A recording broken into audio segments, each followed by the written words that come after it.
Start करते chapter number 1 से, ठीक है, हेरिडिटी एंड इवोल्यूशन। इसके अंदर देखो इंपॉर्टेंट टॉपिक्स है ना, सबसे पहले तो अपने को ये है फर्स्ट पेज पे सेंट्रल डॉगमा, ठीक है। क्वेश्चन क्या आता है, क्वेश्चन आ सकता है व्हाट इज सेंट्रल डॉगमा, ठीक है। तो सेंट्रल डॉगमा अपने को पता रहना चाहिए। फर्स्ट पेज पे किधर है दिखा देता हूँ मैं, आ गया, ठीक है। फर्स्ट पेज पे देखो तुम लोगों को यहाँ पे दिखेगा, ये दिख रहा है सेंट्रल डॉगमा, ठीक है। तो ये अपना पूरा आंसर है with the help of RNA, और ये पूरा एक्सप्लेनेशन है यहाँ से यहाँ तक का, ठीक है, कि this is called central dogma. Central dogma वाला एक आंसर है, इसको इंपॉर्टेंट मार्क करो 3 मार्क्स के लिए, ठीक है। सेंट्रल डॉगमा ये एक इंपॉर्टेंट आंसर है। फिर उसके बाद नीचे आओगे तो यहाँ पे तुम लोग का mRNA, rRNA ये सारी चीजें आ रही है, ठीक है। ये इतना कुछ खास इंपॉर्टेंट नहीं है, इसको रीड कर लेना खाली। फिर इवोल्यूशन जो है ना, रीड करके जाना कि वो है क्या, ठीक है, इवोल्यूशन वगैरह। क्योंकि इवोल्यूशन के बेस्ड पे हम लोग को एक क्वेश्चन बनता है, that is evidence of evolution. Evidence of evolution आपको 3 से 5 मार्क का आंसर होता है, इसको याद रखो। Evidence of evolution most important answer है अपने ये चैप्टर का, क्योंकि ये पूरे चैप्टर ही इस टॉपिक पे बेस्ड है कि इवोल्यूशन होता है, इसका क्या एविडेंस है। हम ये चैप्टर पढ़ कैसे रहे, किस बेस पे पढ़ रहे हैं, ये पूरा एक्सप्लेनेशन इसके अंदर है। तो डिफरेंट टाइप्स है, मॉर्फोलॉजिकल एविडेंस है, ये सारी चीजें हैं। अब इसके अंदर है ना ये अपना वेस्टिजियल ऑर्गन, ये एक इम्पोर्टेंट टॉपिक है 3 मार्क्स का। वेस्टिजियल ऑर्गन पता है ना क्या होता है, ऐसा ऑर्गन जिसकी हमको अब जरूरत नहीं है, ठीक है। जैसे पूंछ, हम लोग बंदर से बने हुए हैं इनके हिसाब से, दोनों अपना देख लो, ठीक है। तो बंदर से बने हुए अपन, ये लोग ये बोलना चाहते हैं, नीचे शायद डायग्राम भी है उसका, कहाँ है वो, ह्यूमन इवोल्यूशन में है, ठीक है। तो अब वो बोल रहे हैं बंदर की पूंछ होती है, लेकिन अपनी पूंछ नहीं है। अपनी पूंछ नहीं है, लेकिन अपने ना स्पाइनल कॉर्ड में जो सबसे नीचे वाला हिस्सा होता है, उसको हम लोग टेल बोन बोलते हैं। क्या बोलते हैं? Tail bone. तो मतलब क्या है कि हम लोग अभी जैसे चलने फिरने रख गए और झाड़ वाड़ पे चलना बंद कर दिया अपन ने, जब से तब से अपने को उसकी जरूरत नहीं पड़ रही, किसकी? टेल की। तो इसके लिए वो धीरे धीरे वो टेल क्या हो गया, अपने अंदर से खत्म हो गया, ठीक है। तो ऐसा है, और वो बोल रहे उसमें मिलियन ऑफ ईयर्स लगता है, ऐसा भी बोल दिया, ठीक है, कि कोई वेस्टिजियल ऑर्गन को अपनी बॉडी से खत्म होने के लिए मिलियन ऑफ ईयर्स लगते हैं। ऐसा नहीं कि भाई हाँ उतरे झाड़ पे से टेल गायब, ठीक है, ऐसा नहीं, ठीक है। तो वेस्टिजियल ऑर्गन्स अपना एक इम्पोर्टेंट टॉपिक है ये चैप्टर का, ठीक है। फिर उसके बाद बाकी सारी चीजें तुम लोग जो है ना खाली रीड भी कर लोगे तो चलेगा। उसके बाद आता है ये अपना, ये बंदा सबसे इम्पोर्टेंट हो गया, जैसे अपने को मेरिट्स और डीमेरिट्स इम्पोर्टेंट था जो नहीं आया साइंस हाँ, वैसे ही ये भी टॉपिक है, Darwin's theory of natural selection, ये इम्पोर्टेंट टॉपिक है, ठीक है। एविडेंस ऑफ इवोल्यूशन में ना अपने को टेबल भी है, ये देखो ये हो गया, ये अपने को 5 मार्क्स के लिए डार्विन्स थ्योरी पूछ सकता है, लेमार्किसन रीड करके जाना, ठीक है। ह्यूमन इवोल्यूशन भी एक बार रीड कर लेना खाली, ठीक है। ह्यूमन इवोल्यूशन पूछता नहीं वैसे तो कभी। फिर उसके बाद अपने को देखो यहाँ पे ये evidence of evolution. Evidence of evolution है ना अपना, ये जो टेबल है ना, ये टेबल इंपॉर्टेंट है। ज्यादातर टेबल जो है वो ईवीएस पार्ट से ही पूछता है, क्योंकि उनके पास बहुत टेबल है पूछने को, और इसमें डायग्राम से पूछने को, ठीक है। तो ऐसा वो लोग बाइफोकेट करते हैं, लेकिन अपने साथ स्कैम हो चुका है साइंस में, तो आप बिल्कुल भी चांस नहीं लेंगे। Evidence of evolution 2 bar exam में पूछ चुका है, बोर्ड एग्जाम में 2 बार ये चीज पूछ चुका है, और 1 बार आंसर पूछ रहे हैं कि क्या क्या हमारे पास एविडेंस है ऑफ इवोल्यूशन, ठीक है। तो ये यहाँ पर इम्पोर्टेंट है, बस ये टॉपिक में खाली, ये चैप्टर में खाली इतना ही पढ़ लोगे तो काफी है। ये हम लोग का बहुत इंपॉर्टेंट टॉपिक है, इसमें कम से कम समझ लो 8 या 9 मार्क का क्वेश्चन बनता है विद ऑप्शन, ठीक है। तो ये इंपॉर्टेंट चैप्टर है। पेज नंबर क्या है इसका? 12, ठीक है। पेज नंबर 12 पे, हाँ, अब पेज नंबर ना 13 पे देखो हम लोग को एक डायग्राम बना हुआ है अजीब सा, जिसके अंदर कुछ चीजें खाली पड़ी हुई है ना। ये डायग्राम हम लोग को पूछ सकते हैं, एग्जाम पूछा नहीं है अभी तक, लेकिन पूछ सकता है, इंपॉर्टेंट डायग्राम है ये, ठीक है। नेमिंग करने का है उसके अंदर, इसके लिए ये इंपॉर्टेंट डायग्राम है। फिर उसके बाद आ जाओ नीचे, फिर ये सारी चीजें जो है तुम लोग खाली रीड करके जाने का, ठीक है। ये दोनों ग्लूकोज का ग्लाइकोलाइसिस वगैरह, ये सारी चीजें तुम लोग को प्रॉपर्ली याद होनी चाहिए, ठीक है। लिपिड्स, प्रोटीन्स एंड कार्बोहाइड्रेट्स, ये इंपॉर्टेंट है, ठीक है। लिपिड्स पे है ना तुम लोग को अलग से क्वेश्चन बनता है, याद रख लो, 3 मार्क्स का इंपॉर्टेंट क्वेश्चन है ये। लिपिड्स का एक क्वेश्चन अलग से बनेगा, तो लिपिड्स वाला टॉपिक अच्छे से पढ़ के जाना। क्लियर है सबको? ठीक है, आगे बढ़ते हैं। फिर हाँ, यहाँ पे ये देखो तुम लोग को प्रोटीन्स वगैरह जो है ना, प्रोटीन्स के साथ ही लिपिड्स वगैरह भी रहेगा। इसके आगे आओगे ना, ये वाला पार्ट देखो, पेज नंबर क्या है, 17 पे विटामिन्स दिख रहा है तुम लोग को। Types of vitamins, types of vitamins पे क्वेश्चन बनता है कि विटामिन्स होते क्या हैं और उनके टाइप्स क्या क्या है, कौन सी डेफिशिएंसी हो रही है तो क्या हो रहा है, और कहाँ से क्या मिल रहा है। ये सारी चीजें ये इस 5 लाइन के पैराग्राफ में लिखा हुआ है। ये विटामिन्स का टॉपिक इंपॉर्टेंट है, पीछे क्वेश्चन नहीं है विटामिन्स का, ठीक है, लेकिन ये एक इंपॉर्टेंट टॉपिक है, पूछ चुका है 2 बार बोर्ड एग्जाम में, अब तक 2 बार विटामिन्स पूछ चुका है, ठीक है, विटामिन्स और उसके टाइप। फिर उसके बाद आ जाओ नीचे, सेल डिविजन्स वगैरह, ये बनता है इंपॉर्टेंट है भाई, पर्पल वाला, क्रोमोसोम्स।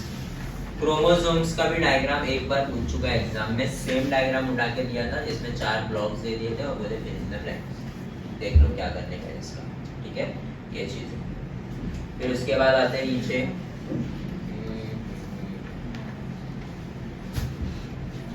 हाँ, एक्सरसाइज पे आओ। इसके एक्सरसाइज में इसके डिस्टिंग्विश बिटवीन में माइटोसिस और मियोसिस इंपॉर्टेंट है और aerobic and anaerobic respiration important है, ठीक है। दोनों बारी बारी से एग्जामिनेशन में पूछता रहता है, आज तेरी बारी, आज मेरी बारी, ये हिसाब चलता है तुम लोग का, दोनों इंपॉर्टेंट टॉपिक है, 3 मार्क्स के लिए तुम लोग को पूछता है, ठीक है, ये हो गया। फिर उसके बाद जो है ना, एक गिव रीजन है, cell division is the important, properties of cells and organisms, ये एक इम्पोर्टेंट है, ठीक है।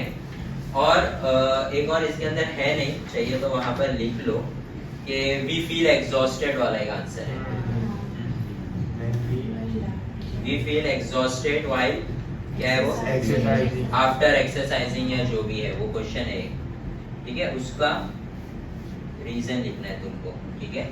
वी फील एग्जॉस्टेड बनेगा, वो एक इम्पोर्टेंट गिव रीजन है और ये एक इम्पोर्टेंट गिव रीजन है इसके अंदर, ठीक है। और ग्लाइकोसिस जो है वो अपन ने वहाँ पे भी मार्क किए हैं, ग्लाइकोसिस इम्पोर्टेंट टॉपिक है, उससे रिलेटेड जो भी आएगा वो पढ़ के जाने का ही है, ठीक है। फिर आगे आते हैं, और ये देखो यहाँ पे देखो एक्सप्लेन विद डिटेल दिया हुआ है, suitable diagram, explain mitosis in detail. तो जब तुम लोग ये पढ़ोगे ना माइटोसिस और मियोसिस, तो ऐसा नहीं है कि सर डिफरेंस बिटवीन बोले थे और आंसर में आ गया, तो डिफरेंस बिटवीन में भी अपने पॉइंट्स पढ़े हैं ना, तो वही पॉइंट्स को इलाबोरेट करके बना देने का, बस उसके अंदर एक चीज ऐड होगी, क्या, डायग्राम उसका देख के जाना, ठीक है। टॉपिक्स इंपॉर्टेंट है, बाकी वो क्वेश्चन कहीं पे भी ट्विस्ट करके तुम लोग को पूछ सकता है। फिर उसके बाद आते हैं चैप्टर नंबर 3 पे। चैप्टर नंबर 3 पे एक वो है, क्या बोलते हैं, गिव रीजन है। गिव रीजन इसके अंदर पीछे वो है भी नहीं, चाहिए तो लिख लो वहीं पे कि Indian should follow family planning वाला। फैमिली प्लानिंग वाला गिव रीजन इंपॉर्टेंट है, क्योंकि भाई अपनी संख्या बहुत ज्यादा बढ़ गई है ना, बहुत ज्यादा बढ़ गई है। फैमिली प्लानिंग वाला give reason, Indian should follow family planning for controlling population, ठीक है, इस चीज को याद रखो, ये वाला एक इम्पोर्टेंट टॉपिक है। वही अगेन वही चीज हो जाती है कि तुम ही लोग फ्यूचर जनरेशन हो, तुम लोग को ये चीज पता होनी चाहिए, 15-20 बच्चे मत पैदा करो, ठीक है, ये सारी चीजें हैं, ठीक है। फिर उसके बाद जो अपना ये टॉपिक है, यहाँ से स्टार्ट होता है अपना एसेक्सुअल रिप्रोडक्शन और सेक्सुअल रिप्रोडक्शन का टॉपिक इंपॉर्टेंट है। बाकी तुम लोग को इस पे डिफरेंस बिटवीन तो मालूम ही पूछ सकते हैं, what are the difference between asexual and sexual reproduction, ये एक इंपॉर्टेंट टॉपिक है। तो टॉपिक याद रखो, बाकी अगर टॉपिक पढ़ लोगे तो डिफरेंस बिटवीन में आया तो भी लिख लोगे और आंसर में आया तो भी लिख लोगे, तो प्रॉब्लम नहीं है, ठीक है। फिर इसके अंदर देखो एक बाइनरी फिजन का एक आंसर है, ठीक है। बाइनरी फिजन जो इसका ये टॉपिक है ना, ये इंपॉर्टेंट टॉपिक है, इसको एक बार रीड कर लेना अच्छे से। फिर उसके बाद आता है बर्डिंग वगैरह, ठीक है, बर्डिंग वगैरह भी इंपॉर्टेंट है, क्या होता है बर्डिंग, ये सारी चीजें हो जाए, ठीक है। फिर उसके बाद आता है अपना सेक्सुअल रिप्रोडक्शन, वही है, टॉपिक याद रखो, ठीक है, क्योंकि अपना डिफरेंस बिटवीन में पूछता है। फिर डायग्राम के हिसाब से भाई ये तो भाई है ही, उसको तो कोई निग्लेक्ट कर ही नहीं सकता है, ठीक है। 2 बार पूछा है अभी तक, और एक बार 5 मार्क्स के लिए पूछा है, डायग्राम नहीं दिया हुआ था। एक बार डायग्राम दिया हुआ था 3 मार्क्स के लिए, और एक बार डायग्राम नहीं दिया हुआ था और बोला हुआ था कि पार्ट्स ऑफ फ्लावर एक्सप्लेन करो with the help of neat labelled diagram, ठीक है। 5 मार्क्स के लिए पूछा था, तो ये तुम लोगों को समझ में आना चाहिए। ये जितने भी पार्ट्स इसके अंदर बताए हुए हैं, ये रिप्रोडक्टिव पार्ट ऑफ फ्लावर्स है, इसको याद रखो। These are the reproductive parts of flower. Flower के रिप्रोडक्टिव पार्ट्स के बारे में पूछेगा कोई भी आंसर, तो ये वाला फ्लावर ऐसा बनाने का और उसके नेमिंग्स करने का। नेमिंग्स में अपने को देखो ज़्यादातर इम्पोर्टेंस है ना, ये है स्टिग्मा है, स्टिग्मा मोस्ट इम्पोर्टेंट चीज़ है, ओवरी है, फिलामेंट्स है और एंथर है। ये 5 चीज़ भी अगर आप मार्क करोगे तो भी काफ़ी है, क्योंकि आंसर जब आप पढ़ोगे तो यही 5 का ज़्यादा यूजेस बताया हुआ है। जैसे अपने आइज का आंसर पढ़े थे, उसमें भी 5 चीज़ें मार्क किए थे, थी बहुत सारी, लेकिन 5 चीज़ें अपने एक्सप्लेन करे थे, उतना अपने मार्क किए, इसमें भी वही है, ठीक है। ये एक चीज़ यहाँ पे इम्पोर्टेंट है। फिर उसके बाद डायग्राम बेस्ड क्वेश्चन में अपने को फीमेल रिप्रोडक्टिव पार्ट पूछा हुआ है एक बार, तो इसको भी इम्पोर्टेंट मार्क करो। इसके अंदर देखो 4 ही चीज़ है, ठीक है। ये 4 चीज़ें अच्छे से याद करके जाने का, बस ये 4 चीज़ें तुम लोग को जो ना 3 मार्क के डायग्राम में पूछ सकता है। फिर उसके बाद आओ मेंस्ट्रुअल साइकिल पे। मेंस्ट्रुअल साइकिल तुम लोग को पूछ सकते हैं, रीड कर लेना है एक बार अच्छे से रीड कर लोगे ना तो भी समझ में आ जाएगा कि भाई उसके अंदर लिखने का क्या है।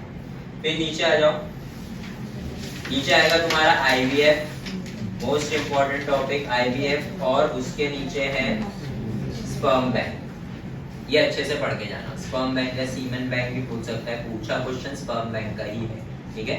ये दोनों इंपॉर्टेंट है। आईवीएफ होता क्यों क्या है, क्योंकि आज आईवीएफ जो है ना बहुत कॉमन हो गया है, पहले इतना कॉमन नहीं था। पहले क्या हो रहा है, ये क्या नहीं हो रहा है, वो देखो वो जो एक नीडल है ना, वो नीडल के हेल्प से हम लोग ओवम में जो है स्पर्म पहुंचाते हैं, ठीक है। क्योंकि अब जो अपना लेवल हो गया है ना मर्दों का और औरतों का, कि जिस तरीके से हम रेडिएशन से ये है, अपने मोबाइल हम हमेशा अपने जेब में रहेगा, सारी चीजें, तो ये सब की वजह से ना हम लोग का बॉडी पार्ट और उसके अंदर के जो डीएनए, आरएनए, स्पर्म्स, ये सब सारी चीजें ना बहुत वीक हो गई है। तो ये ना बहुत कॉमन प्रॉब्लम हो गया आज। पहले ऐसा होता था कि भाई किसी लेडी को बच्चा नहीं हो रहा है, किसी लेडी को बच्चा नहीं हो रहा है, वैसा अब कॉमन हो गया है। आप 10 उठा लो, उसमें से 5 लेडीज आपको ऐसी मिलेगी जिनको फर्टिलाइजेशन नहीं हो रहा है, they can not be mom. तो आईवीएफ बहुत कॉमन हो गया है। पहले पता नहीं ऐसा छुप छुप के पता नहीं क्या क्या करते रहते थे, आज इसकी बड़ी बड़ी हॉस्पिटल्स है, करोड़ों में पैसा छाप रहे थे। अगेन बिजनेसमैन, हॉस्पिटल खोलने का मंजूर आईवीएफ का, बस कपल आता है, अपना बच्चा पैदा करता है, घर पे जाता है, सही, ठीक है। तो आईवीएफ इंपॉर्टेंट है, और उसके बाद अपना स्पर्म बैंक इंपॉर्टेंट है। ये 2 टॉपिक्स इंपॉर्टेंट है। ये 2 टॉपिक्स का एक क्वेश्चन 3 मार्क के लिए बना हुआ है एक बार, ठीक है। फिर उसके बाद आ जाओ, ट्विंस बच्चे बेचारे देखते रह जाते, बोर्ड्स वाले भी सिर्फ ऊपर कर देते हैं। रिप्रोडक्टिव हेल्थ एक बार रीड करके जाना, ठीक है, बदले में कुछ पूछना लेना आपसे, ठीक है। ये सारी चीजें जो है इसके अंदर इम्पोर्टेंट है, बाकी तो तुम लोग जितना बताया उतना करके जाओगे तो भी काफी है। फिर उसके बाद कौन सा चैप्टर नंबर क्या आएगा, 6 ना, पेज नंबर क्या है,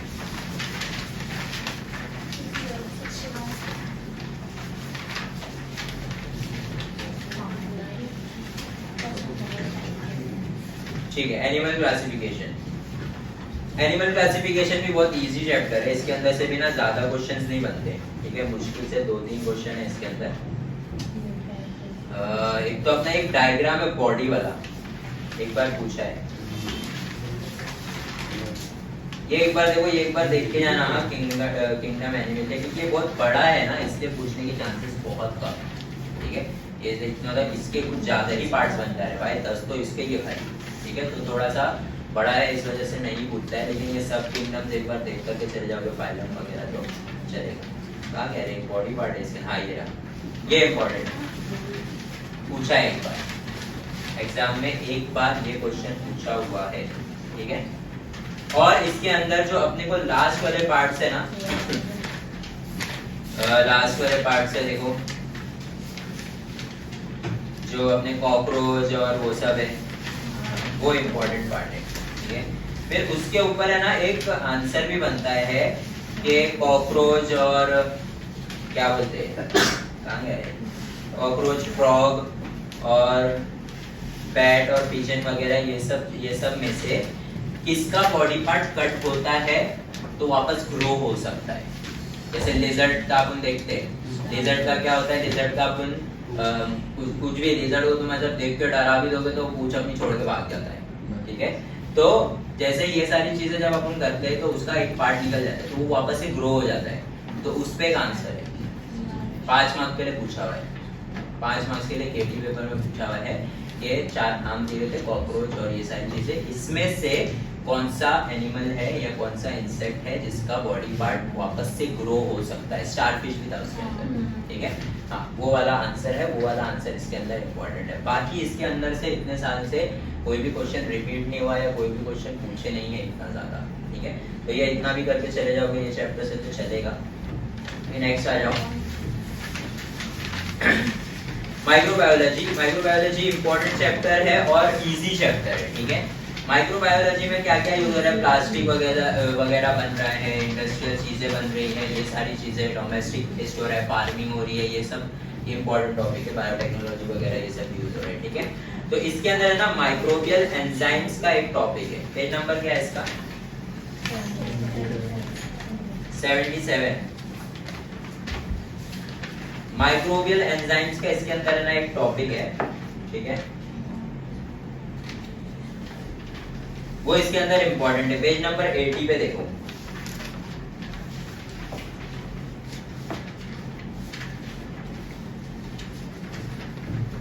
पेज नंबर 80 पे, हाँ, माइक्रोबियल एंजाइम्स, ये एक बहुत ही इंपॉर्टेंट टॉपिक है।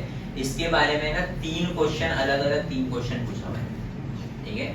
हर पेपर में 3 अलग अलग क्वेश्चन है। एक क्वेश्चन इसका क्या बन रहा था, microbial enzymes are used instead of chemical catalyst in chemical industries.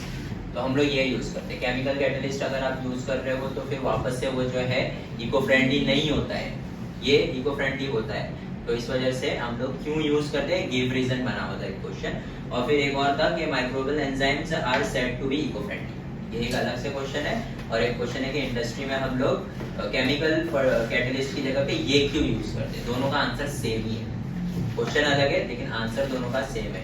तो ये टॉपिक जो है ना माइक्रोबियल एंजाइम्स, ये इंपॉर्टेंट टॉपिक है तुम लोग का इसके अंदर, ठीक है। फिर उसके बाद अपने को है ना इसी के अंदर एंटीबायोटिक्स एक टॉपिक है, ठीक है। एंटीबायोटिक्स टॉपिक इंपॉर्टेंट है। एंटीबायोटिक्स जैसे दवा वगैरह अपन खाते हैं ना, दवा वगैरह खाते बोलते हैं ये दवा कौन सी है, बोले एंटीबायोटिक है। तो वो एंटीबायोटिक होता क्या है और वो हमारी बॉडी में क्या काम करता है जा करके, वो इसके अंदर लिखा हुआ है। तो ये सब प्रैक्टिकल चीजें हैं, एक बार तुम रीड करोगे ना तुमको याद रहेगा, फिर तुम अपने वर्ड्स में जाकर के भी लिख सकते हो। मतलब कुछ नहीं लिखने से बेटर है कि तुमको पता हो कि भाई एंटीबायोटिक होता क्या है, ठीक है। ये सारी चीजें हो गई। फिर उसके बाद फिर उसके बाद सीधा आ जाओ पेज नंबर 86 पे आ जाओ। इसके क्वेश्चन आंसर इसके जो ना पीछे से क्वेश्चन आंसर बहुत सारे पूछे हुए। जैसे तुम लोग को ये हो जाएगा आंसर द फॉलोइंग में which precautions are necessary for proper decomposition of domestic waste। Important है। डोमेस्टिक मतलब अपने घर वर का कचरा है ना, उसको डोमेस्टिक वेस्ट बोलते हैं। तो वो अपने से रिलेटेड है ना अगेन क्वेश्चन। तो ये क्वेश्चन तुम लोग को पूछ सकते हैं कि डोमेस्टिक वेस्ट अगर आपको जो है क्या करने का है, डिकम्पोज करना है, तो क्या क्या प्रिकॉशंस आप लोगे। जैसे कचरे को अलग करना, प्लास्टिक वेस्ट अलग करना, किचन वेस्ट अलग करना, ये सारी चीज़ें। फिर जो किचन वेस्ट है उसका आप क्या यूज़ कर सकते हो और फिर अलग जो है उसको कहाँ फेंकना है, ये सारी चीज़ें वो आंसर में है, ठीक है। ये इंपॉर्टेंट है। फिर उसके बाद why it is necessary to ban the use of plastic bags. ये तो इंपॉर्टेंट क्वेश्चन है और हर साल की तरीके से ये इंपॉर्टेंट क्वेश्चन ही आ रहे हैं, क्योंकि प्लास्टिक हमारे लिए एक ना मतलब समझो गले की हड्डी बोलते हैं ना, हाँ वो है कि ना आप उसको निकल सकते हो ना आप बाहर निकाल सकते हो, ना मतलब ना आप उसको यूज करना बंद कर पा रहे हो और आपको पता भी है कि ये बहुत ज्यादा क्या है अपने लिए बहुत ज्यादा पॉल्यूशन क्रिएट कर रहा है और इको फ्रेंडली तो कतई नहीं है, ठीक है। उसके अंदर पूरे आंसर में लिखा है कि प्लास्टिक कभी डिकम्पोज ही नहीं हो रहा है, उसको 100 साल लग जा रहे डिकम्पोज होने को, जैसा फेंकोगे वैसे ही निकलेगा वापस से, कुछ भी बदल नहीं रहा उसमें, तो वो हार्म कर रहा है बहुत ज़्यादा। आप सोचोगे इसको जला दो, तो जलाओगे तो मीथेन गैस निकल रही है, आप सोचोगे उसको पानी में फेंक दो तो मछली वगैरह खा रही है, मछली मर जा रही है, फिर वही मछली पकड़ के आप खा रहे हो, फिर आप भी मर जा रहे हो, ये सब हो रहा है। ठीक है, तो ये सब वो आंसर में है, तो ये एक इम्पॉर्टेंट टॉपिक है। फिर उसके बाद इसका जो आंसर द फॉलोइंग है, आंसर द फॉलोइंग में अपना इसका सेकंड वाला देखो, what are the benefit of mixing ethanol with petrol and diesel. ये हो रहा है अभी, अगर तुम लोग को अपना रोड मिनिस्टर मालूम होगा इंडिया का, तो वो बंदा जो है ना, वो बंदा जब भी बजट में आता है, बजट होता है अपना, जब भी वो आता है ना, वो इसी चीज पे डिस्कस करता है कि भाई मैंने जो ना रोड बना दिया, मतलब दिल्ली में मुंबई 12 घंटे में पहुंच जाओगे आप, ठीक है। अब रोड उसने बना दिया है, लेकिन कितनी स्पीड से चलाना है वो बता ही नहीं रहे। दिल्ली से मुंबई मतलब क्या 200 की स्पीड से उड़ाते हुए आऊं मैं गाड़ी, ऐसा। लेकिन वो इस चीज पे ध्यान दे रहा है कि अब पेट्रोल गाड़ियां बंद हो जाएगी। अब पेट्रोल गाड़ियां बंद होने से पहले आपको पेट्रोल को सस्ता करने के लिए उसमें इथेनॉल मिक्स कर रहे हैं हम लोग, वो इको फ्रेंडली भी है और आपको सस्ता भी पड़ रहा है। ठीक है, ये चीज अपने को नहीं पता है, अपन पेट्रोल के भाव से ही खरीद रहे हैं 110 रुपया, ठीक है, लेकिन उसमें इथेनॉल मिला करके वो लोग सस्ते में बना रहे हैं और अपने को उतने में ही बेच रहे हैं, और इको फ्रेंडली भी है, ऐसा। ठीक है, तो ये एक इम्पॉर्टेंट आंसर है, इथेनॉल को हम लोग पेट्रोल और डीजल के साथ क्यों मिक्स करते हैं। फिर उसके बाद अपना जो है ना ये वाला, how does the bread become spongy, है ना, उसमें वो डालते हैं यीस्ट वगैरह डालते हैं ना, यीस्ट क्या है, बंगाल वगैरह टाइप का, बताओ तुम लोग ये सब खाते हो, मैं नहीं खाता। ठीक है, हाँ, तो ये चीज़ हो गई। इफ्तारी में कौन कौन खाने वाला है? बोले सर आज ही तो सैंडविच बन रहा था, आज ही बता, एक दो दिन बाद बता। ठीक है, ये हो गया। लास्ट पे आ जाओ, चैप्टर नंबर 8 बायोटेक्नोलॉजी। बायोटेक्नोलॉजी में ना organ and organ donation important है। क्या क्या आप डोनेशन कर सकते हो, ऐसा नहीं है बस सब चीज डोनेट करो, जो चाहिए दे दो भाई, क्या चाहिए तुमको, ये चाहिए दे दो, ऐसा मेरे को जरूरत नहीं है इस चीज की, ऐसा नहीं होता। ठीक है, तो डिपेंड करता है आपको कि आपकी बॉडी में क्या क्या डोनेट आप कर सकते हो और कब कर सकते हो। ठीक है, ऐसा नहीं खुद सिगरेट फूक रहे हो पूरी जिंदगी भर और फेफड़ा डोनेट कर रहे हो, बेचारा चीज को डोनेट कर रहे हो, उसके बाद आपसे अच्छा है बोलेगा भाई तू, मैं तेरे को देता हूँ। ठीक है, तो ऐसा नहीं होता है। तो ऑर्गन ट्रांसप्लांटेशन पे क्वेश्चन बन सकता है, इंपॉर्टेंट क्वेश्चन है। ठीक है, फिर उसके बाद देखो ये सारी चीजें इधर देखो बना हुआ है अजीब सा आदमी, इसका पूरा सब कुछ आपने बाहर निकाल दिया है। ये सारी चीजें आप डोनेट कर सकते हो, है ना, स्किन डोनेट कर सकते हो, kidney, pancreas, heart, eyes, lungs, liver. ठीक है, ये सारी चीजें इंपॉर्टेंट है। फिर उसके बाद आता है बायोटेक्नोलॉजी, ये एक इंपॉर्टेंट टॉपिक है। ठीक है, बायोटेक्नोलॉजी में अपने को इसका एडवांटेज या बेनिफिट्स जो लिखा हुआ है ना, बेनिफिट्स ऑफ बायोटेक्नोलॉजी, इस पे क्वेश्चन बन सकता है, what are the benefits of biotechnology. ठीक है, फिर उसके बाद नेक्स्ट अगर आओगे ना तो इस पे क्वेश्चन ऑलरेडी आया हुआ है, जेनेटिकली मॉडिफाइड क्रॉप्स। ये भी हमारा जो है ना करंट अफेयर्स का आंसर है। ठीक है, क्योंकि आजकल जो भी क्रॉप्स हम लोग खाते हैं उसको बनने में टाइम ही नहीं लगता है, उगने में उसको टाइम ही नहीं लगता है, तो हमने उसको जेनेटिकली इतना मॉडिफाइड कर दिया है ना कि जो चीज को उगने में और प्रॉपरली अच्छे से राइप होने में कम से कम 2-3 महीने लगते थे, वो अब 1 महीने में हो जा रहा है। और मैंगो तो अपने को पूरा साल मिल रहा है ना, मैंगो पूरा साल मिलता है अब अपने को। आप कहीं पे भी चले जाओ, जैसे मैंगो, अब अगर मैं एक मैंगो लेकर के आऊँ घर पे, तो मैं उसको कितने दिन तक प्रिजर्व करके रख सकता हूँ? मुश्किल से 2 हफ्ता। 2 हफ्ते बाद तो एकदम ऐसा खराब होने लगेगा ना, फ्रिज में भी रखूंगा तो खराब होने लगेगा। लेकिन आप शॉप्स में चले जाओ, आइसक्रीम शॉप्स में चले जाओ कि भाई मेरे को ये मैंगो वाला आइसक्रीम खाने मिलेगा। नेचुरल्स में चले जाओ, पहले सीजनल में रहता था वो, अब सीजनल में है नहीं, पूरा साल तुमको मैंगो मिल रहा है। तो ये हम लोग ने जेनेटिकली ना मॉडिफाइड किए हैं हर एक चीज को, कि आप अब डिपेंडेंट नहीं हो कि भाई इसका जब आएगा महीना तब हम खाएंगे, नहीं, बिंदास खाओ, जब भी चाहिए तभी मंगा के खाओ। ठीक है, हाँ, तो ये एक इम्पॉर्टेंट टॉपिक है, इस पे एक क्वेश्चन ऑलरेडी आ चुका है जेनेटिकली मॉडिफाइड क्रॉप्स के ऊपर। ठीक है, फिर उसके बाद आते हैं हम लोग नेक्स्ट टॉपिक पे अपने इसी चैप्टर के पेज नंबर 96 पे, जो रिवॉल्यूशंस है, ये वैक्सीन और ये सब का ना रीड कर लेना है एक बार, ह्यूमन हेयर का ये सब, ये सारी चीजें ना, एनिमल हस्बेंड्री रीड कर लेना, एनिमल पालना, ये सारी चीजें वो सब। ठीक है, पेज नंबर क्या बोला मैंने, 96 पेज नंबर 96 पे देखो ग्रीन रिवॉल्यूशन। ये सब तुम लोग को पढ़ने आना चाहिए कि भाई कौन डॉक्टर जो भी है चचा लोग ये लोग ने जो है क्या किए थे ग्रीन रिवॉल्यूशन और उसके अंदर किए क्या थे और एक्चुअली हुआ क्या था। ऐसा क्या हुआ था जिसको हम लोग ने नाम दे दिया ग्रीन रिवॉल्यूशन। रिवॉल्यूशन मतलब चेंज, मतलब फार्मिंग के उसमें लाइन में उन्होंने एकदम चेंज ला दी, ठीक है। तो ये एक इम्पोर्टेंट टॉपिक है। फिर उसके बाद है तुम्हारा व्हाइट रिवॉल्यूशन। व्हाइट रिवॉल्यूशन मतलब मिल्क से रिलेटेड है ये। फिर ब्लू रिवॉल्यूशन क्या है, तो झींगा विंगा पाल रहे, देखो इधर मस्त, पहले इतना छोटा झींगा आता था, बोले इतना बड़ा भी मिलेगा तुमको, ठीक है। तो कौन सा रिवॉल्यूशन, ब्लू रिवॉल्यूशन, ठीक है। तो ये एक बार जो है ना रीड करके जाना। फिर उसके बाद है ना फर्टिलाइजर्स में हमारा एक आंसर बनता है, तो अपन है ना वो फर्टिलाइजर का आंसर देख ही लेते हैं। पेज नंबर 100 पे आ जाओ। फ्रूट प्रोसेसिंग एक बार रीड करके जाना। फ्रूट प्रोसेसिंग मालूम है ना क्या होता है? फ्रूट से अपन चीजें बनाते हैं। जैसे देखो ये खाए हो तुम लोग ने कभी? इसको क्या बोलते हैं? आम पापड़ या क्या क्या कुछ तो बोलते रहते हैं इसको, ठीक है। वो बोलते हैं आम से बना हुआ है, लेकिन सबको पता है किससे बना हुआ है, ठीक है।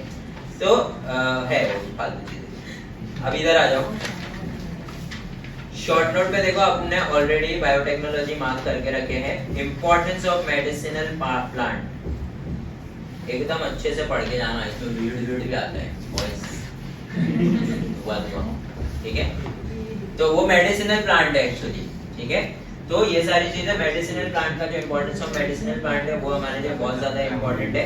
फिर उसके बाद आता है ये question B, which precaution will you take during spraying pesticides? Pesticide spray करते जब फार्म में हम लोग, तो क्या क्या प्रिकॉशंस लेना चाहिए, वो मुंह ढकना चाहिए, क्योंकि वो केमिकल है। वो केमिकल किस चीज के लिए होता है? इंसेक्ट्स को मारने के लिए होता है। उससे कोई चीज मर रही है तो वो चीज अगर आपके बॉडी पे जाएगी या आप उससे अगर एक्सपोज होगे तो आपको भी उससे प्रॉब्लम होगा। या जो गैस निकलती है वो अगर आप कंटिन्यूअसली इनहेल करते रहोगे तो प्रॉब्लम होगा। तो वो लोग रुमाल बांध करके ऐसा स्प्रे करते रहते हैं। फोटो वगैरह तुम लोगों ने कभी देखी होगी, न्यूज चैनल पे एक ही फोटो आती है, ऐसा स्प्रे कर रहे हैं। फार्मर दिखाने मतलब वही दिखाने, ऐसा ऐड लोग दिखाते हैं, ठीक है। तो ये एक इम्पोर्टेंट है अपने लिए, ठीक है।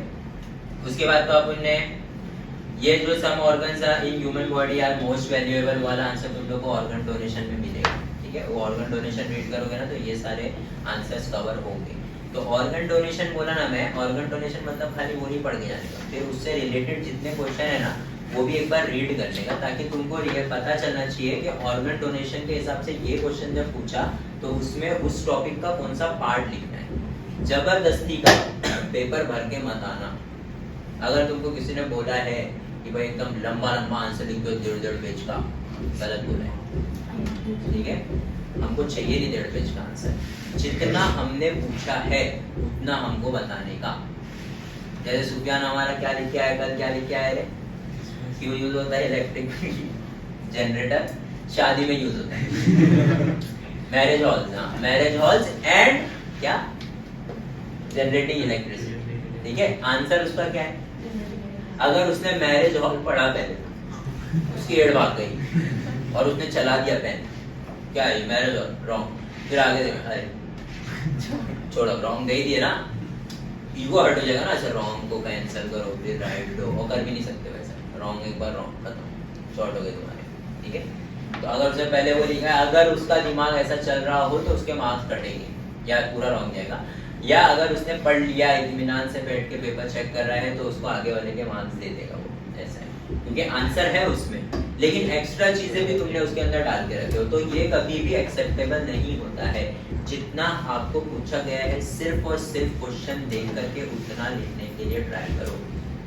बाकी जब लिखने का रहेगा तब बताऊंगा किसमें लिखने का है, लेकिन इसमें मत लिखो। साइंस में आप कुछ भी एक्स्ट्रा नहीं लिख सकते हो। जितना आपको पूछा है एकदम मतलब से मतलब रखो और आंसर लिख करके खत्म करो। समझ में आ गया? ये सारे आंसर्स जो है ना पढ़ना स्टार्ट कर देना, और पढ़ना स्टार्ट करना 1 2 3 से। ये नहीं ऐसा थोड़ा इजी लग रहा है स्प्रेइंग पेस्टिसाइड्स और ऑर्गन के बारे में ना, तो ये पढ़ लो पहले। नहीं, पहले वो पढ़ो 1 2 3 पढ़ो, और फिर उसके बाद शाम में अगर तुम लोग कभी टाइम मिला तो फिर 7वां 8वां चैप्टर उठा करके खत्म करो। तो तुम्हारा पूरा बायो का पेपर हो जाएगा, ठीक है। और उसी के बीच में से तुम लोग एमसीक्यू उठा करके पूछ सकते हैं, और कुछ नहीं। अब वो उसके अंदर तुम लोग को फिल इन द ब्लैंक्स ये वाले ये वाला जो है कहाँ गया, ये वाला टाइप का कोरिलेशन वोरिलेशन नहीं पूछा था ना उसमें। देखो व्हाइट रिवोल्यूशन डेयरी से होता है, ब्लू रिवोल्यूशन किसका है, ऐसा तो झींगा मत लिखना, एक्वेटिक या फिर जो भी फिशेस के बारे में वो सारी चीज़ें वो सब ऐसा। तो ये सब प्रॉपरली ये सब पढ़ के जाना। ये सब जो मैंने टॉपिक्स बताया हो ये 3 मार्क्स के लिए 5 मार्क्स के लिए ये सब इम्पोर्टेंट टॉपिक है। बाकी तुम लोग को ऑब्जेक्टिव्स जो है वो करके जाना ही पड़ेगा। एक बार पीछे के ऑब्जेक्टिव्स कर लोगे तो आइडिया हो जाएगा, पूछते उसमें से है, ठीक है, आइडिया होगा, बस ये बोल रहा हूँ मैं। कभी तुमको उनका मन किया तो पूछ लिया ऐसा।